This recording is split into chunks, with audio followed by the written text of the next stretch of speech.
En este segundo miércoles de la Escuela de Formación, el tema que yo voy a presentar es sobre la creación y la entrada del pecado en el mundo.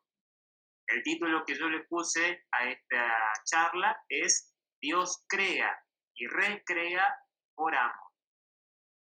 Estos temas los pueden encontrar en el Catecismo, los puntos del 279 al 421, y si no, en el IUCAT, que son los puntos 41 al 70.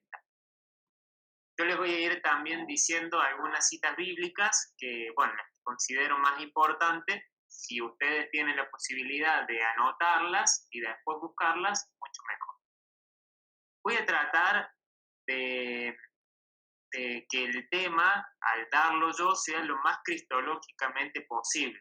Si nosotros buscamos en el catecismo o en el IUCAT el desarrollo de estos temas, sigue como un desarrollo más lineal según lo que va relatando la Biblia. Yo he tratado de que Cristo esté al comienzo, en el medio y al final de todo el tema, más allá que los temas en sí, creación y pecado, no lo tocan, o al menos entre comillas, no lo tocarían directamente. Muy bien.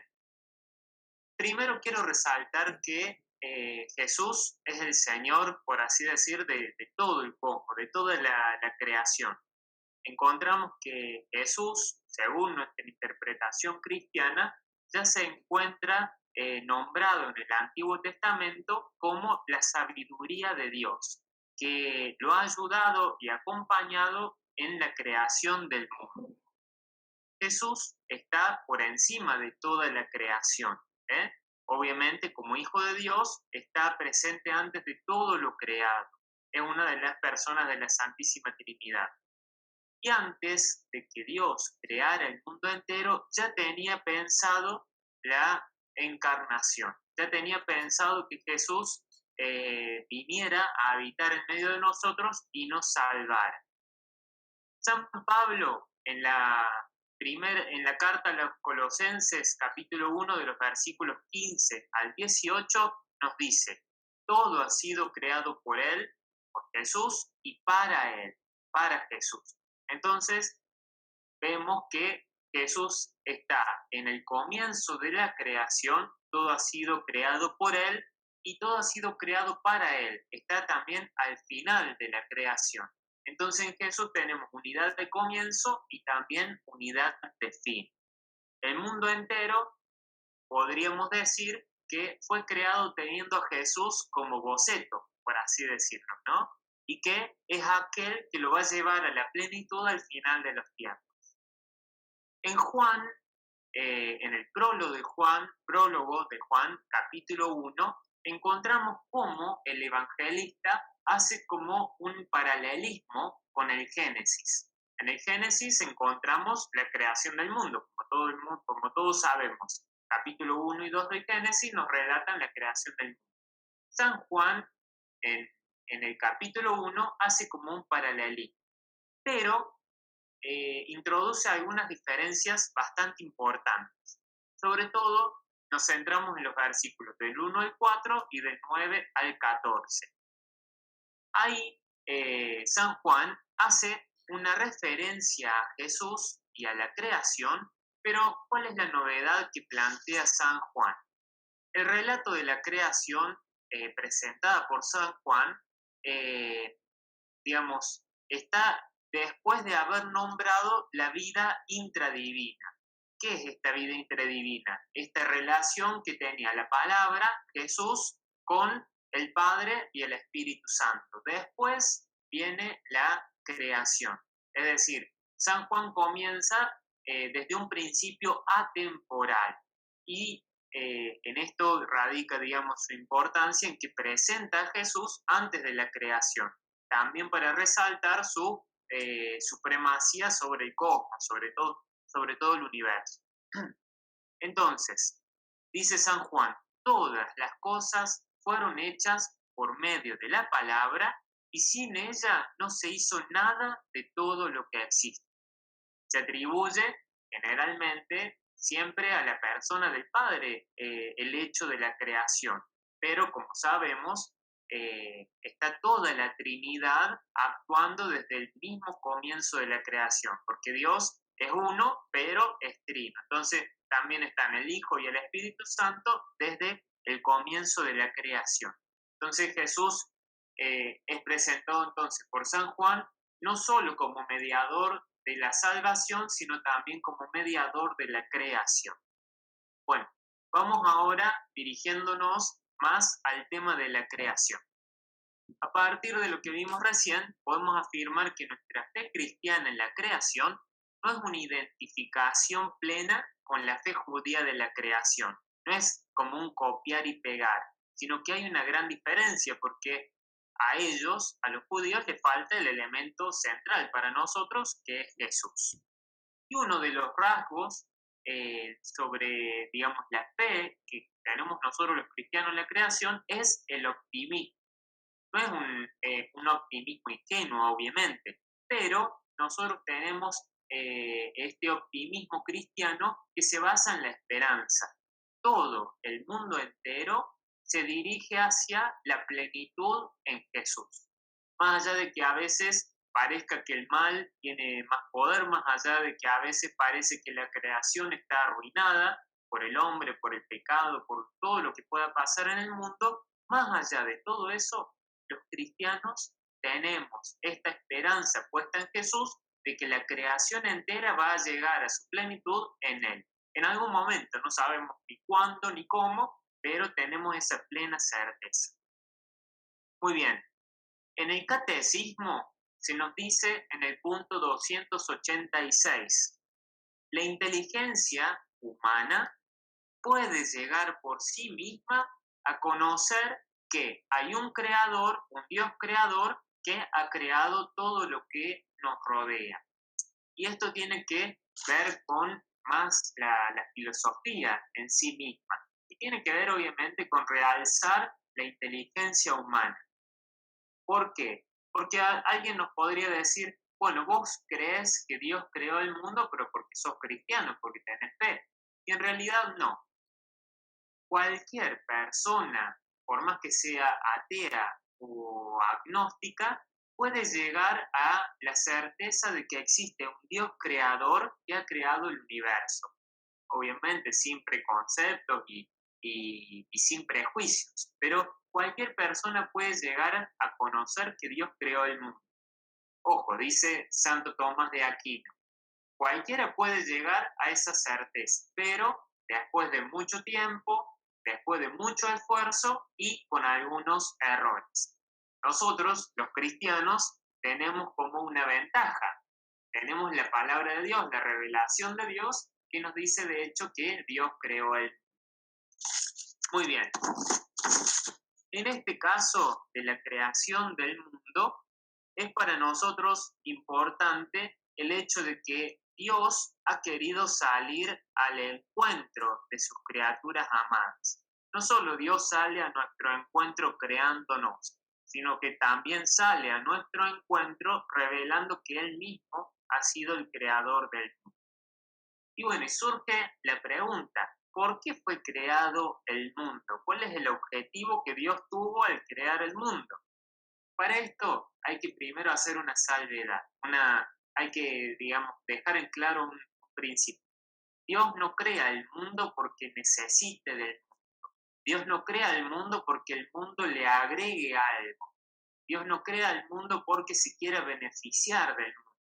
Lo crea únicamente por amor, porque es suma bondad, porque es todo amor y necesita comunicar esa gracia, ese amor, esa bondad a sus criaturas. Este es, digamos, el misterio que nosotros encontramos en la fe en la creación.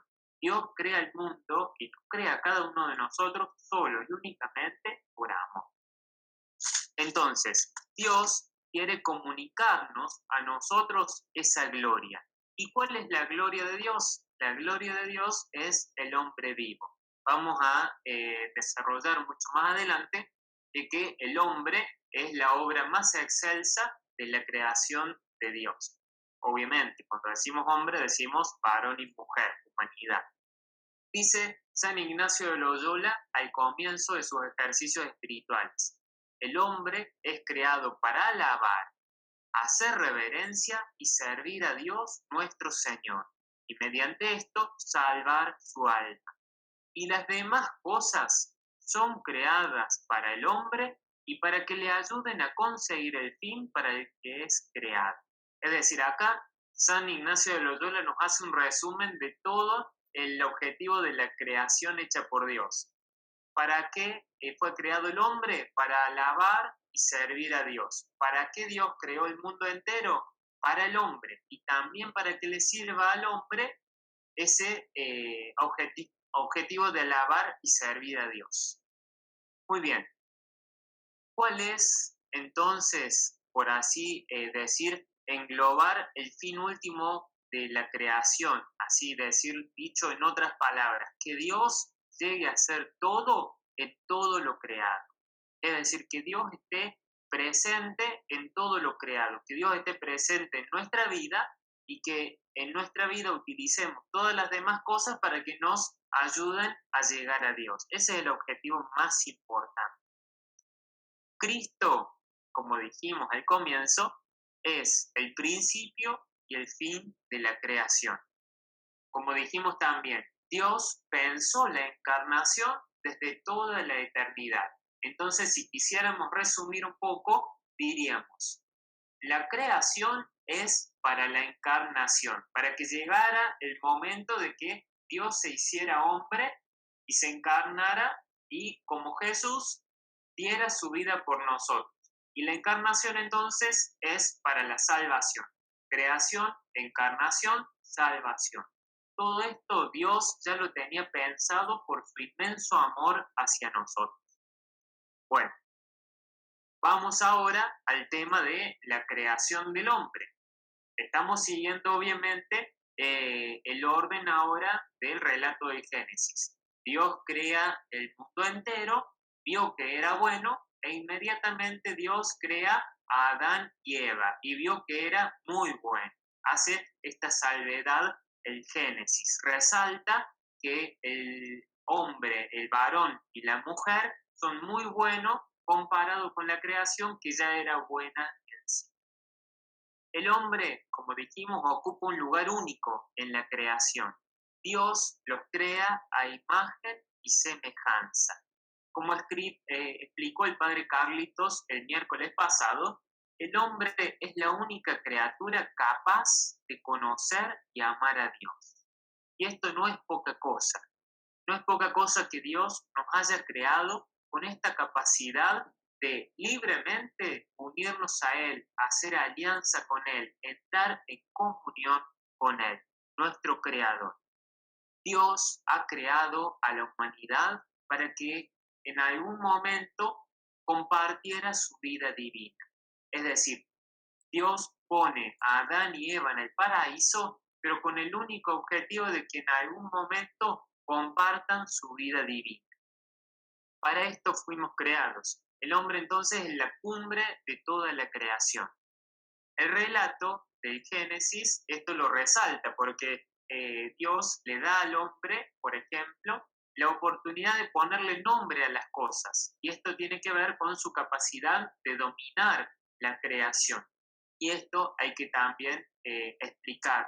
Cuando Dios le dice a Adán y Eva, multiplíquense y dominen la creación, no les dice, explótenla, exprímanla, destruyanla, sino que les da la oportunidad de servirse de la creación para su bien, pero cuidándola, siempre cuidando la creación porque habla de la grandeza, de la gloria, de la bondad de Dios.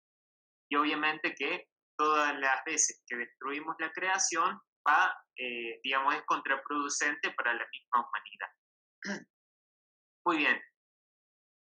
El séptimo día Dios descansa, esto apuntando al sabbat judío, al sábado, que tiene que ver también con la idea de que el hombre tenga un día para descansar, pero también para alabar y servir a Dios. El octavo día, es decir, sería ya el domingo, es para nosotros el día esencial. Ya no está para el cristiano la centralidad en el sábado, en el séptimo día, sino en el octavo. ¿Por qué? Porque es el día en que Cristo resucitó. Es decir, el día central de la primera creación deja lugar al día central de la nueva creación, la resurrección de Jesús. Por haber sido nosotros, los seres humanos, hechos a imagen y semejanza de Dios, tenemos una dignidad enorme. No somos algo, sino alguien. Y esta dignidad comienza, como decimos siempre, desde el momento de la concepción. Desde ese momento ya pasamos, a tener un lugar preeminente en el medio de la creación. No somos un cúmulo de células, no somos un conjunto de tejidos y de órganos, somos una persona. Muy bien, el ser humano entonces es capaz, con esta capacidad que Dios le dio de conocerse, de poseerse y de darse libremente en comunión a Dios, como decíamos, pero no solo a Dios, sino también con otros hermanos, sabiendo que todos tenemos la misma dignidad y la misma igualdad. Obviamente, el Génesis fue escrito hace miles de años y podemos encontrar como algunos signos machistas, pero porque la cultura de aquella época era así. Pero no menos importante hay que resaltar que en el Génesis hay una igualdad entre el varón y la mujer, entre Adán y Eva. Hay que resaltar que Dios no le da a Adán preeminencia sobre Eva, sino que los dos son sus mismos hijos y que los dos son importantes para Dios en la creación. Según el relato de Génesis, Eva fue creada después, pero tiene que ver también con las concepciones religiosas de aquella época, pero no tiene que ver con que Eva sea menos que Adán, y esto hay que resaltar. Los dos son importantes en la obra creadora de Dios, en el proyecto de amor de Dios. Muy bien, todo muy lindo, pero sabemos que el mal en algún momento entra en el mundo. Y acá hay que resaltar que Dios no crea el mal. Si nosotros nos fijamos en el relato de Génesis, y como dijimos recién, Dios crea todo y todo lo que crea es bueno. Vio Dios que era bueno, cuando crea a Adán y Eva, vio Dios que era muy bueno. No había mal en el mundo. Pero entonces, ¿cómo es que surgió el mal? Bueno, el mal, así dicho filosóficamente, no tiene entidad, no es, digamos, algo creado por Dios y podemos encontrarlo con patas andando por ahí. El mal es una carencia de bien y tiene que ver con que las criaturas, por más que hayamos sido creadas por un Dios perfecto, no somos perfectas. Entonces el mal se asienta en la criatura que es defectuosa, que es imperfecta. Obviamente que hay una diferencia entre el mal de pena y el mal de culpa. Esto es una cuestión más teológica. Pero el mal viene después de que Dios haya creado el mundo. No está desde el comienzo de la creación.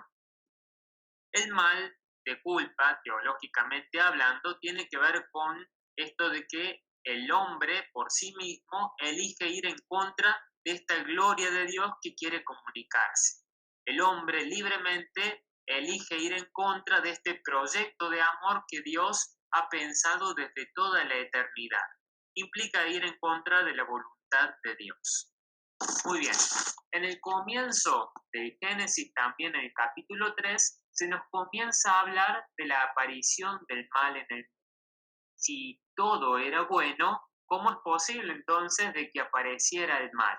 Bueno, una de las grandes capacidades que Dios puso a los ángeles y a los hombres es la de elegir libremente qué camino tomar, o sea, la libertad. La libertad es una de las propiedades que más nos asemejan a Dios, nuestro Creador, la capacidad de elegir lo que nosotros queremos. Y esto muchas veces podemos decir, bueno, pero ¿para qué Dios nos dio la capacidad de de elegir algo que no nos hace bien? ¿Por qué Dios nos dio la capacidad de alejarnos de Él? Bueno, si nosotros pensamos, nosotros queremos que los demás nos amen libremente. Cuando nos enteramos que alguien nos ama por miedo o por conveniencia y nos damos cuenta que eso no es amor. El amor tiene que ver con la libertad, con la elección libre de una persona para amar a otra. Cuando no hay libertad no puede haber amor. Dios quiere que nosotros, sus criaturas, lo amemos libremente. No que lo amemos por la fuerza, no que lo amemos por miedo, no que lo amemos por conveniencia, sino usando nuestra libertad. Digamos, con esta capacidad del libre albedrío es porque entra el mal en el mundo. Encontramos en el Génesis que la serpiente, o sea, el diablo, ya había elegido separarse de Dios. El diablo, igual que los demonios, fue creado por Dios. Acá hay que también tener las cosas claras, porque a veces se piensa que Dios juega a las pulseadas con el mal, con el diablo. Y no hay que olvidarse que el diablo y los demonios fueron creados por Dios, obviamente, como ángeles buenos, y ellos se hicieron malos a sí mismos. Ellos eligieron con su libertad, por su soberbia, querer ser como Dios y se alejaron de Dios. Y por su envidia a la humanidad, porque es, como decíamos, la obra culmen de la creación, por envidia quieren destruir a la humanidad y alejarla de Dios, que quiere su bien y quiere su felicidad plena. Entonces el mal entra al mundo por el diablo y los demonios que se alejan de Dios, y por la envidia tientan a Adán y Eva para que coman el fruto del árbol. Y acá vieron que la tradición muestra a Adán y Eva comiendo de una manzana, y por eso entra el pecado en el mundo. Pero hay que tener en claro que el pecado de Adán y Eva no es el hecho de haber comido una manzana.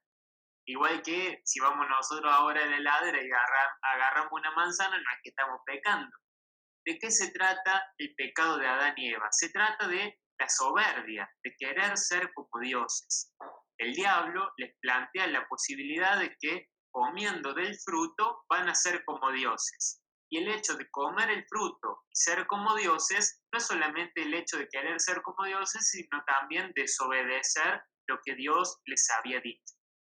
Todo pecado, a partir de ese pecado original, de ese primer pecado, tiene que ver con la soberbia de querer armar nuestra vida sin Dios, de tomar nuestro camino apartado de Dios y desobedecer su proyecto de amor. No se trata de otra cosa, sino de desobedecer ese proyecto de amor que Dios tiene para nosotros.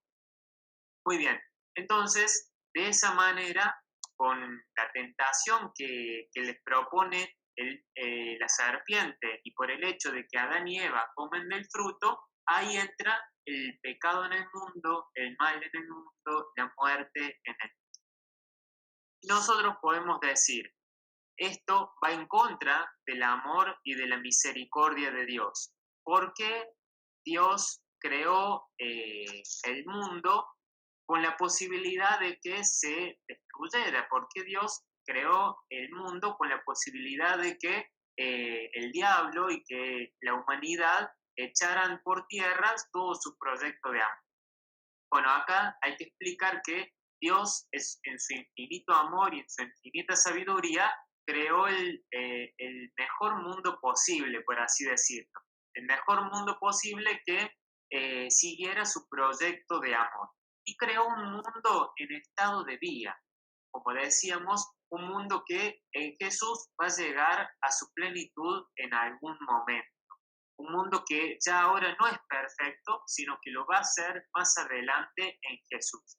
Y porque no es perfecto, cabe la posibilidad de que el pecado se vaya extendiendo en el mundo. Ojo, como decíamos al comienzo, nuestra fe en la creación es una fe optimista. Sabemos que tarde o temprano Dios va a llevar a plenitud al mundo y que el mal tiene los días contados. Muy bien. Cuando nosotros decimos que Dios es superior al diablo, podríamos pensar, bueno, si Dios creó el diablo, ¿por qué no lo destruye? ¿Por qué no destruye a aquel que generó el pecado en el mundo? ¿Por qué no destruye al pecado mismo en el mundo?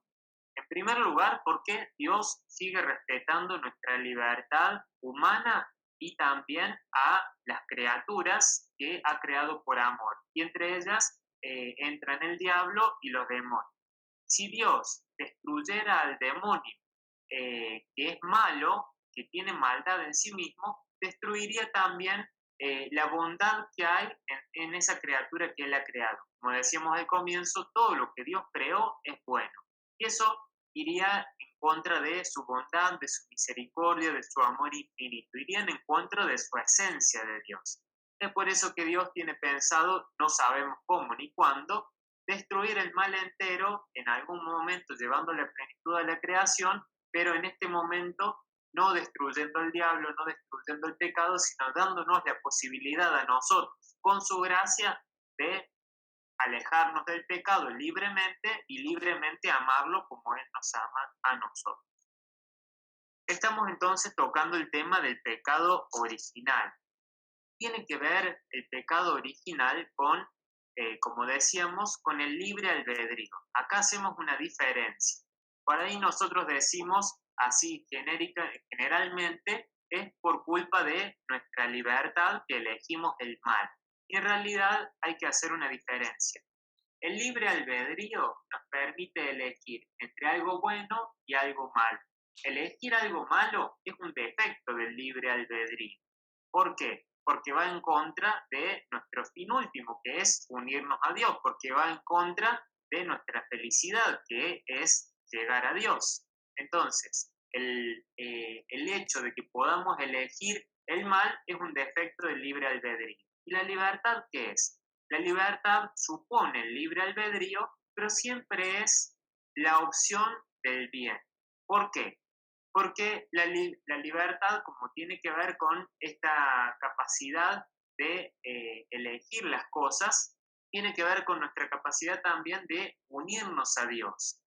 Porque, como decíamos, es aquello que nos hace semejantes a Dios. Si nosotros eligiéramos el mal, como libertad, iría en contra de la libertad misma. Entonces, la libertad es la capacidad de elegir siempre el bien. Y se produce así un círculo virtuoso, porque mientras más elegimos el bien, más libremente somos para de nuevo elegir mejor el bien. Si nosotros con nuestro libre albedrío elegimos el mal, se produce lo contrario, un círculo vicioso, porque elegimos el mal que nos esclaviza y menos nos posibilita para elegir en algún momento el bien. Solo Jesús, con su muerte y resurrección, con su gracia, puede romper la esclavitud que nos genera el pecado. Nos permite con el bautismo y la confesión hacer borrón y cuenta nueva y, transitar el camino de el bien. Con nuestra libertad comenzar a elegir el bien. Bueno, espero no hacerles mucho merengue en la cabeza, espero que me estén entendiendo. Cualquier cosa después me hacen todas las preguntas que quieran. Muy bien. Entonces, el hombre, por la tentación del diablo, hace entrar el pecado en el mundo. El hombre quiere ser como Dios. Y al final se queda, como decimos, sin el pan y sin la torta, porque Dios tenía pensado unirlo a su vida divina, tenía pensado divinizar a la humanidad en sí misma. Pero el hombre, eligiendo el pecado, no solo no llega a ser como Dios, sino que también se aleja de Dios, rompe esta amistad con Dios que le permitiría algún momento entrar en la vida divina de Dios. El pecado genera una ruptura en muchos frentes. Por un lado, como decimos, rompe esta amistad con Dios. En segundo lugar, rompe por así decir, la fraternidad. Como si nosotros vemos en el Génesis, Adán y Eva se desconocen, se echan la culpa uno al otro, se descubren desnudos, se descubren vacíos, tienen miedo de Dios. El pecado después va a hacer que Caín, el hijo de ellos, mate a su hermano Abel, y así el pecado va a ir reproduciéndose en el mundo entero. Rompe el pecado también nuestra unión con la creación entera. Y por último, rompe nuestra armonía interior. Cada vez que la persona peca, se está lastimando a sí mismo, por más que el pecado implique una acción mala contra un hermano nuestro. Por ejemplo, si decimos que Caín mató a Abel, él mismo estuvo matando a su alma, porque el pecado nos destruye también a nosotros mismos. El pecado el pecado de Adán y Eva se llama pecado original. Nosotros decimos, bueno, pero ¿qué tenemos que ver nosotros con ese pecado original? El pecado original es un misterio. Adán y Eva, nosotros entendemos por la fe que eran, digamos, nuestros primeros padres, por así decir, los primeros en ser creados y los representantes de la humanidad entera. Al pecar ellos, arrastran con ellos a la humanidad entera. Nosotros, cuando nacemos con este pecado original. Está bien, no es un pecado personal que nosotros hayamos cometido, pero es, por así decir, es nacer con esta incapacidad de estar unidos a Dios. Solo el bautismo nos devuelve esa gracia que tenían Adán y Eva en el paraíso. El pecado original entonces nos abre la puerta, sí, a que nosotros tengamos pecados personales. Por eso nosotros decimos que esto es la concupiscencia, que es como la inclinación al mal. Vieron como los autos tenemos tenemos mal la dirección, nos vamos inclinando para un costado, nos vamos inclinando a pecar. Solo la gracia de Dios nos ayuda a resistir a la tentación y resistir al pecado. Muy bien, como dijo San Pablo, el pecado entró al mundo por un solo hombre, por Adán. Pero acá viene nuestra esperanza. Por un solo hombre entra la salvación al mundo, Jesús, el nuevo Adán. Si la desobediencia de Adán nos arrastró hacia la muerte, hacia el pecado y hacia el mal, la obediencia de Jesús hasta la cruz nos devuelve a la amistad con Dios, nos trae la salvación al mundo entero. Y esta es, digamos, la novedad del cristianismo. No es un pesimismo, no es que el mundo entero está destruido, no, sí, el pecado hirió el corazón humano, hirió la naturaleza humana, pero en Jesús hemos sido restaurados para volver a estar unidos a Dios. Digamos, acá entramos de nuevo a la centralidad de Cristo.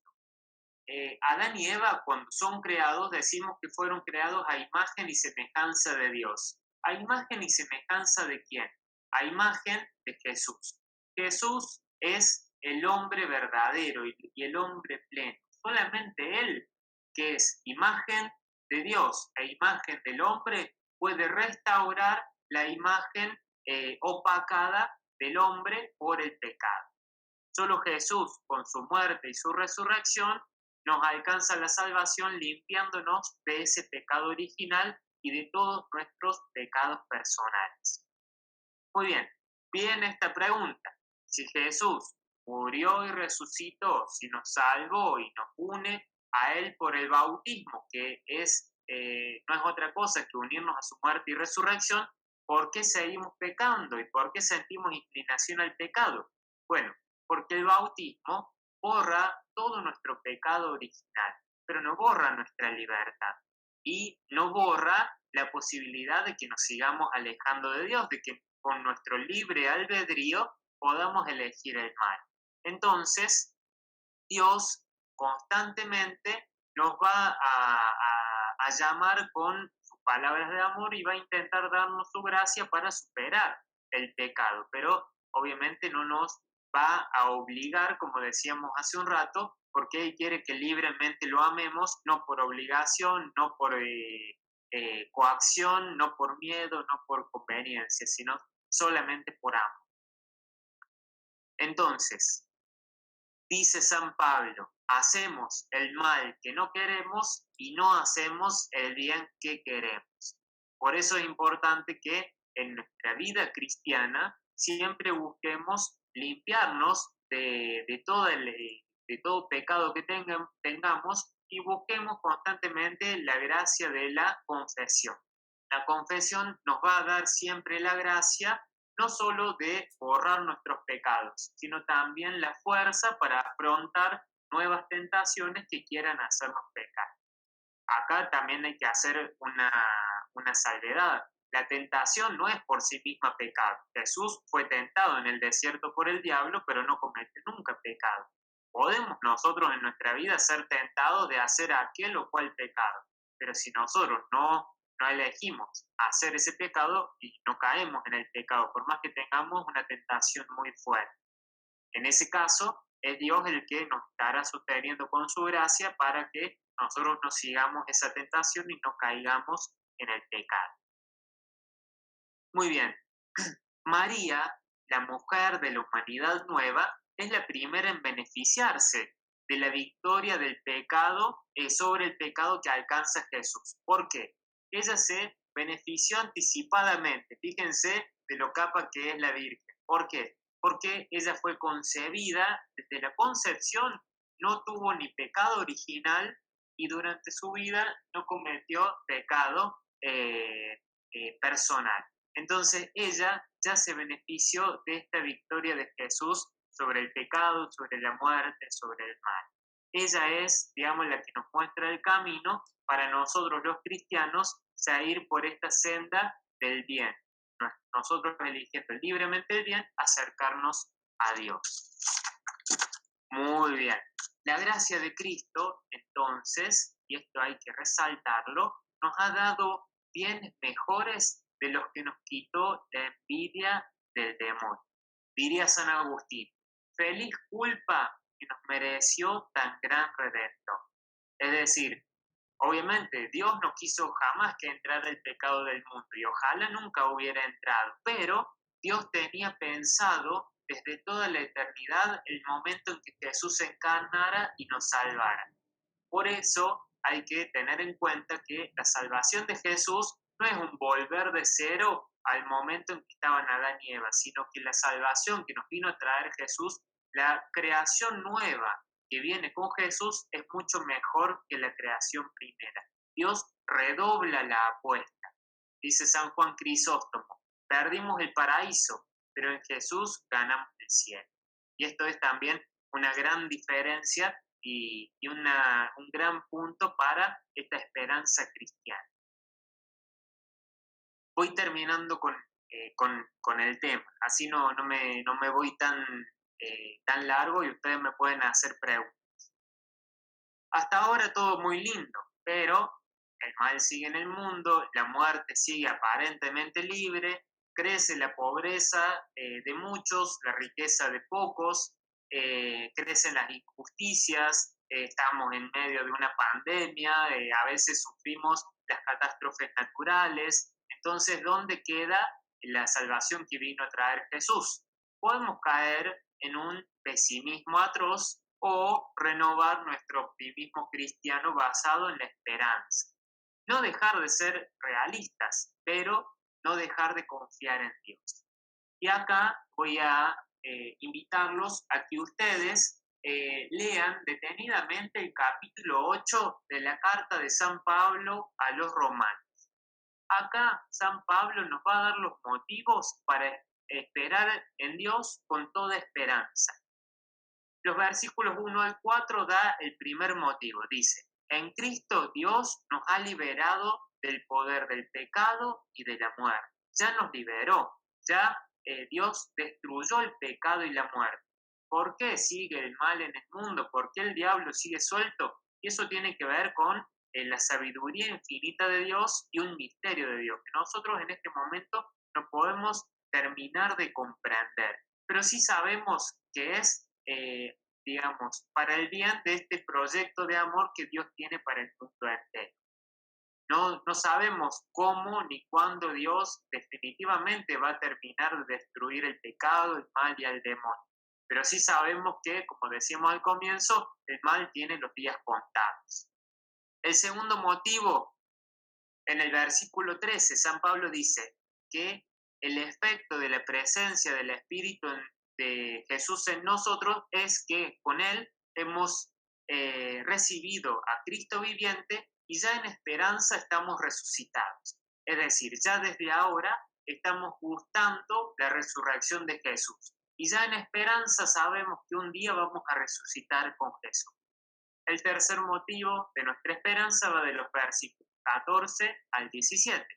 Consiste en que el don del Espíritu nos ha hecho hijos de Dios y que nosotros nos hace herederos junto con Jesús de su gloria. Es decir, nos espera a nosotros una gloria enorme. Y dice San Pablo, porque sufrimos con Él, vamos a ser glorificados con Él. Pablo introduce el tema del sufrimiento, que constituye también el cuarto motivo para esperar, que va de los versículos 18 al 25.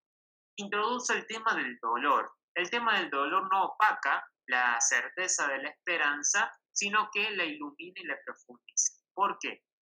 Dice San Pablo, considero que los sufrimientos del tiempo presente no tienen comparación con la gloria que nos está reservada en el cielo.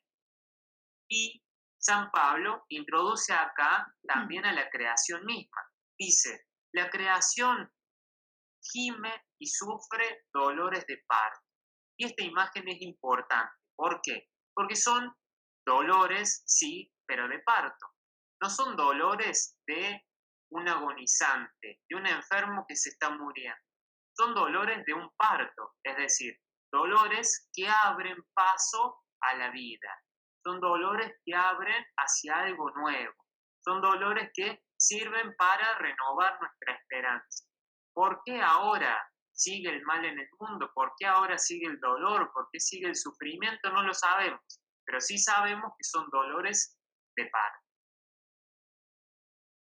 Este es una de las mayores pruebas del amor de Dios, su capacidad de transformar el mal en algo bueno. El mal no deja de ser mal, pero sí Dios lo transforma por su amor, por su bondad en algo bueno.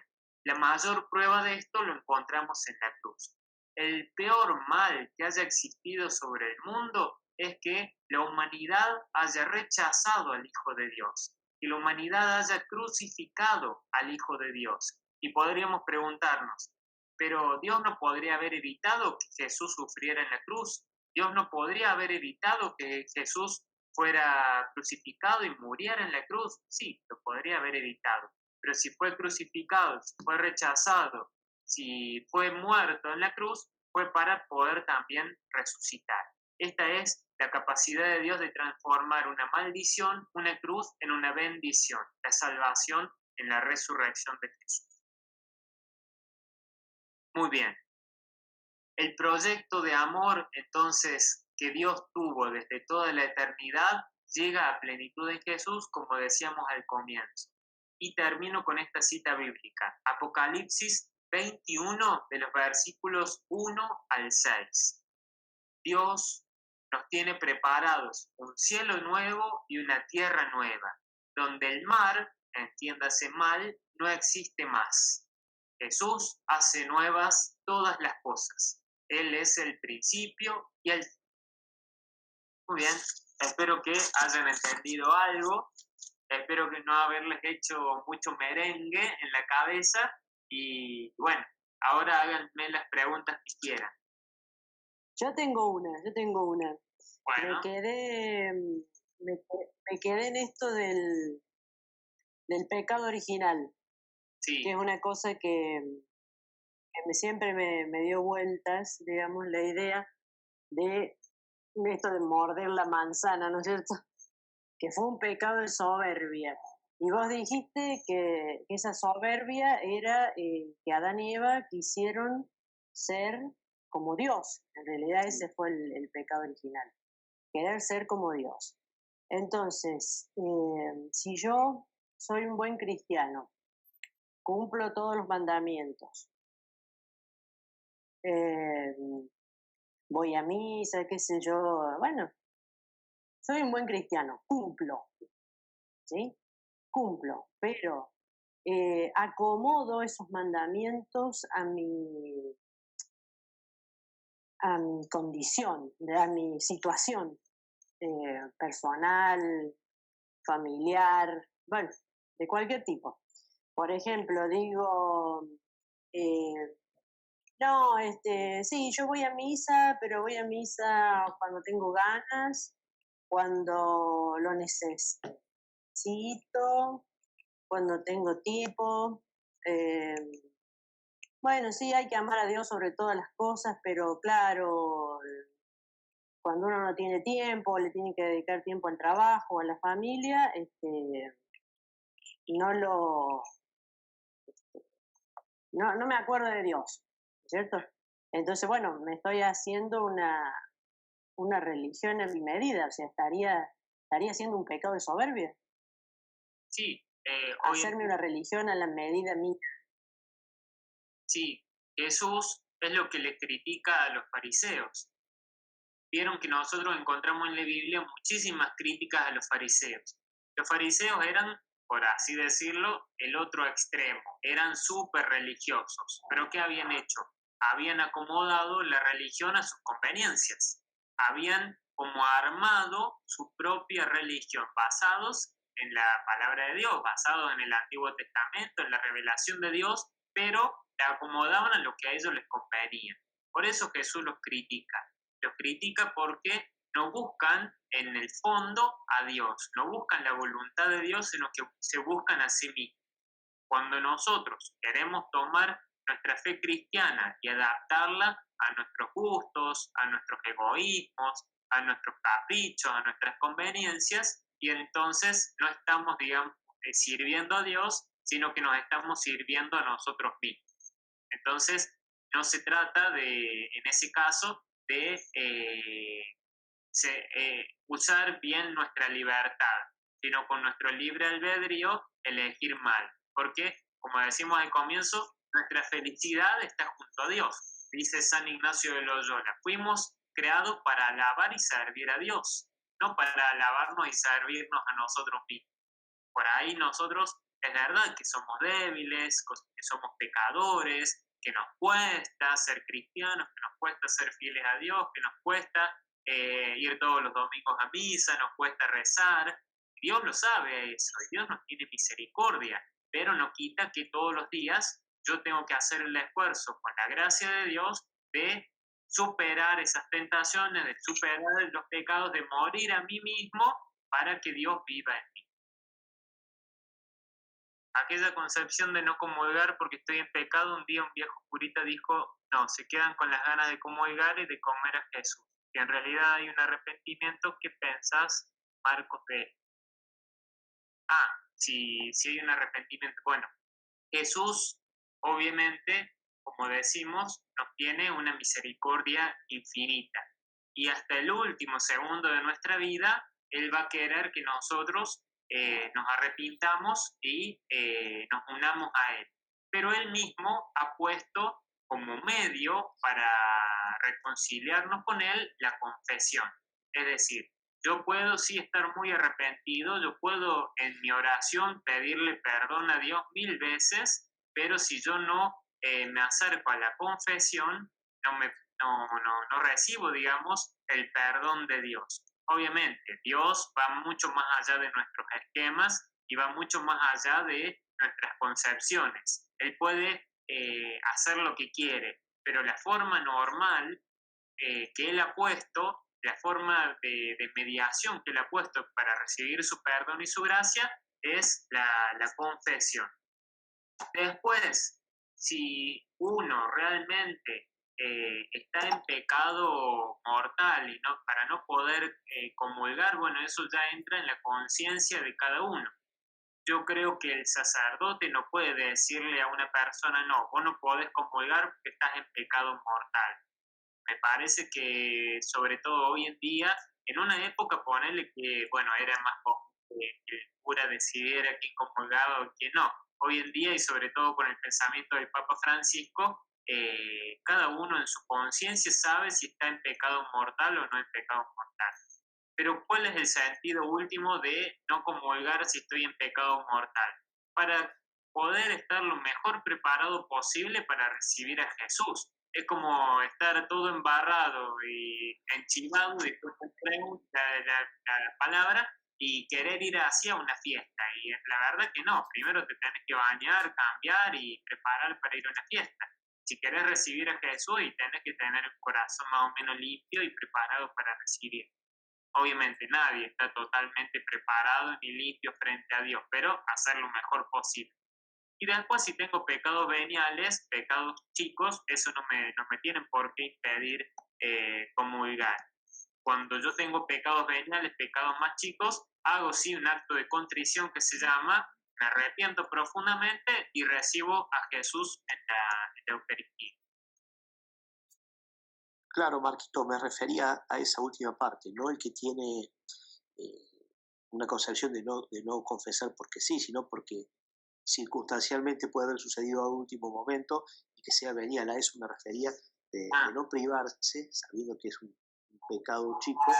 A eso me refería, ¿viste? La última parte que dijiste. Sí, también tener en cuenta que en el comienzo de la misa, vieron que nosotros decimos Señor ten piedad, Cristo ten piedad, claro, Señor ten piedad. Nosotros hacemos un acto de contrición, se llama, nos arrepentimos de nuestros pecados, de todo pecado venial que tengamos.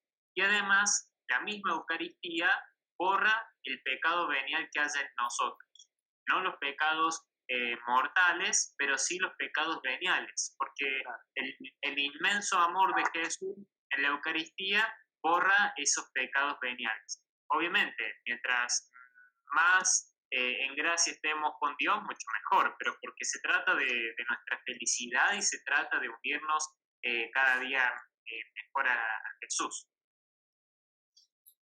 Gracias, Marco. De nada. Hay mucha gente que cree que esto de la pandemia es un castigo de Dios, es una concepción de que Dios castiga al hombre. Por eso creo que tenemos que tener claro que Dios no quiere el mal para el hombre, aunque es difícil explicar de dónde viene el mal. Obviamente, la pandemia no es un castigo de Dios. Dios no castiga, y hay que tenerlo bien en claro. Sí, en el mundo existen muchas catástrofes naturales, existen muchos males, que no son porque Dios los quiera, sino que Dios los permite, y siempre en esto tenemos nuestro optimismo cristiano basado en la esperanza. Si Dios lo permite es porque tiene preparado algo mucho mejor. Algunos dicen que esta pandemia surge de la crisis ecológica que hay. No sé si todos los científicos están de acuerdo en esto. Algunos dicen eso. Entonces la pandemia entonces no sería una cuestión de castigo divino, sino una cuestión de que somos nosotros los que nos estamos autodestruyendo cuando destruimos la naturaleza. Entonces es una consecuencia del mal uso de la naturaleza. Se podría decir que hay una retroalimentación en el sentido que Dios creó el mundo por amor hacia nosotros, pero a su vez somos nosotros los que debemos alabar y servir a Dios. Sí, obviamente, Dios nos crea por amor y espera que nosotros por amor nos unamos a Él. El amor siempre busca una respuesta. El amor sin una respuesta no existe. Yo no puedo decir que Dios nos creó porque quería sacar algo de nosotros, sino que nos crea por amor. Y porque decimos al comienzo, Dios no necesita de nosotros. Lo mismo nosotros, más allá de como criaturas dependemos de Dios, lo tenemos que amar libremente por ser Dios, digamos, no por, como decimos, miedo, como en este caso el castigo, y tampoco porque nos sintamos obligados a amar a Dios. Y en esto entra todo el tema también del cumplimiento de leyes, del cumplimiento de los mandamientos, del cumplimiento de las normas de la iglesia. No se trata de cumplir cosas por obligación, se trata de amar libremente a aquel que me ama desde toda la eternidad. En síntesis, nuestro nuestro principal pecado es la falta de amor a Dios. Se podría resumir Claro. diciendo eso.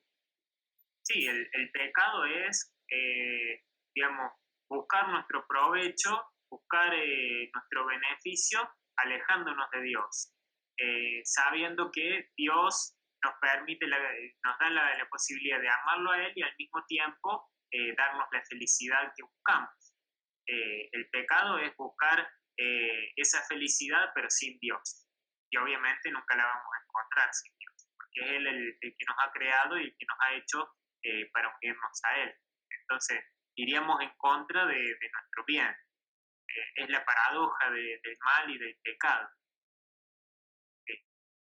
Creemos que elegimos un bien para nosotros y nos terminamos autodestruyendo. En la película Dios no está muerto habla sobre la creación y el debate se da y genera en torno a que Dios es el creador de todo, quién creó a Dios. Y ahí empieza todo el tema de que si Dios está solo en la nada, o cómo podría justificar que Dios no necesitó ser creado, sino que existía. Debe ser también un gran misterio para nosotros los católicos. Bueno, Dios existe desde siempre. Filosóficamente hablando, se le dice el primer motor inmóvil. Es decir, tiene que existir esta capacidad de Dios de crear todo lo demás, pero que nadie lo haya creado a Él. ¿Por qué? Pongamos, por ejemplo, la imagen de las fichas de dominó, ¿no? La primera ficha de dominó empuja a la primera y la primera empuja al resto. Ahí explicaríamos el tema de la creación. Pero si a esa primera ficha la empuja una anterior y la empuja una anterior y otra anterior, vamos infinitamente hacia la nada y no se hubiera generado jamás la creación. Entonces Dios es el primer motor inmóvil que mueve todos los demás motores. Es decir, a partir de Dios increado surge la creación.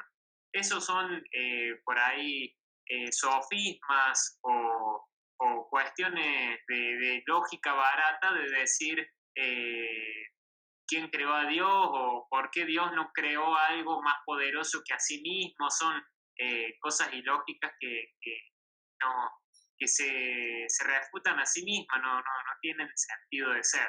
Así, sin entrar en muchas cuestiones filosóficas y lógicas.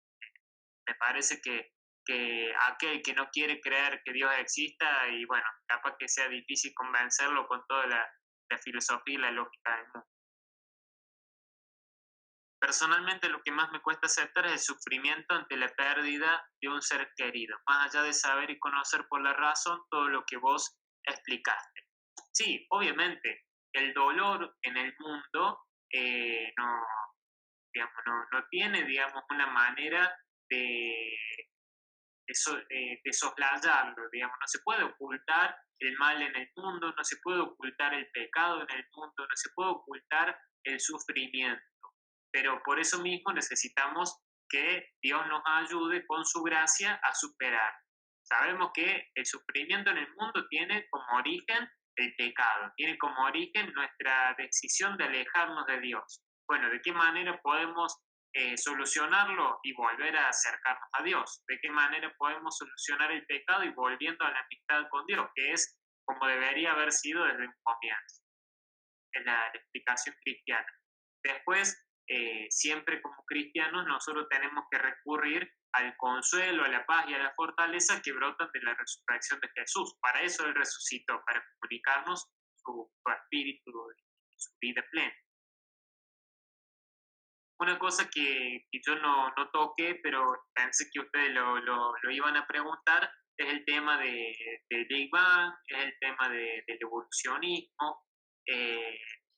Lo explico así muy rápidamente. El tema de la creación, nuestra fe en la creación, no excluye todas las teorías e hipótesis científicas sobre el origen del mundo. Es más, la teoría del Big Bang fue propuesta por un sacerdote belga, si no me equivoco, que se llamaba Lemaitre. Si ustedes quieren, después lo googlean y buscan su historia. Es decir, un pensamiento cristiano puede defender la teoría del Big Bang. Que haya existido un Big Bang, una gran explosión a partir de la cual surgió el mundo entero, no quita el hecho de que es Dios el que generó ese Big Bang. Como decíamos, el primer motor inmóvil. Y el hecho de que exista la teoría de la evolución no quita el hecho de que es Dios el mismo que pone en la evolución el hecho de haberla creado, de haber creado todos los seres del mundo, por más que vayan evolucionando a lo largo de la historia. A veces el cientificismo más ateo pone como estos caballitos de batalla para desacreditar nuestra fe en la creación. Y nuestra fe en la creación no excluye ni el Big Bang, ni el evolucionismo, ni alguna otra teoría que intente explicar la creación del mundo. Nada más que son ámbitos distintos. Uno es el ámbito de la fe y también de la filosofía, como decimos, por la sola razón podemos llegar a la certeza de que hay un Dios creador del mundo. Y por otro lado tenemos la ciencia que experimentalmente conoce el mundo sensible, que no tiene por qué decir si existe un creador o no, porque no se pasa de la línea, por así decirlo. ¿Por qué Dios eligió a María solamente sin pecado y otras criaturas humanas no somos dignos de él? En realidad, Dios eligió a toda la humanidad, nada más que después entró el pecado en el mundo y sí, Dios después de eso eligió a María como la criatura más excelsa de todas para a partir de ella naciera el Salvador. Como decimos, tiene que ver con su proyecto de amor. Es el mejor modo posible de él acercarnos a su salvación. Podría haber elegido otros caminos y obviamente es Dios, pero eligió el mejor camino posible, el mejor camino para nuestra salvación, para nuestra felicidad, para unirnos a él. Tiene que ver con la misma pregunta de que nosotros decimos, si Dios es todopoderoso, ¿por qué no creó un mundo tan perfecto donde no hubiera existido nunca el mal ni el pecado? Pero eligió el mejor mundo posible y eligió por amor que nosotros libremente lo amáramos o no. Tiene que ver con eso. Somos totalmente dignos para Él. Para eso creó el mundo y para eso hizo que Jesús se encarnara y muriera y resucitara para nosotros. Muy bien. Es un gusto para mí.